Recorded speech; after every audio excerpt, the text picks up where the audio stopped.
சங்கீதம் 27 கர்த்தர் என் ஒளியும் ரட்சிப்பும் என்ற தலைப்புக்கு இணங்க நாங்கள் இந்த சங்கீதத்தை பார்க்கும்போது, சங்கீதம் 27 என்பது கடவுளின் பாதுகாப்பில் விசுவாசம், நம்பிக்கை வைப்பதற்கான ஒரு சக்தி வாய்ந்த செய்தியாய் காணப்படுகிறது.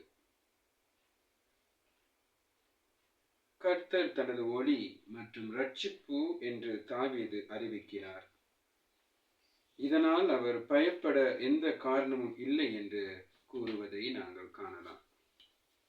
இந்த சங்கீதம் கர்த்தருடைய பாதுகாப்பில் நம்பிக்கையுடன் இருக்கவும், தொடர்ந்து அவரது முகத்தை தேடவும் நம்மை அழைக்கிறது.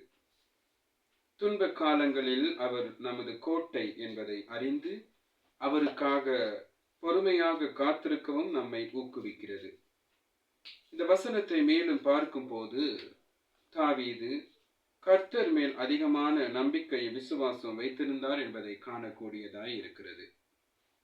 அதே போல எனக்கு அருமையானவர்களே, கர்த்தர் தான் தன்னுடைய வாழ்க்கையின் எல்லாமாக இருக்கிறார் என்பதை தாவீது உணர்ந்து கொண்டவராய் காணப்படுகிறார். தன்னுடைய பாதுகாப்புக்காக இறைவனிடம் வேண்டுகிறதை நாங்கள் காணக்கூடியதாக இருக்கிறது. இன்று நாம் எமது பாதுகாப்புக்காக யாரிடத்தில் வேண்டுகின்றோம்? வெளிச்சம் மிகவும் இருட்டான நேரத்தில் காட்டிற்குள் செல்லுகின்ற ஒருவனுக்கு கையில் விளக்கு அல்லது டார்ச் லைட் அது எவ்வளவு பயனுள்ளதாக இருக்கிறது என்பதை நாங்கள் உணரும் போது,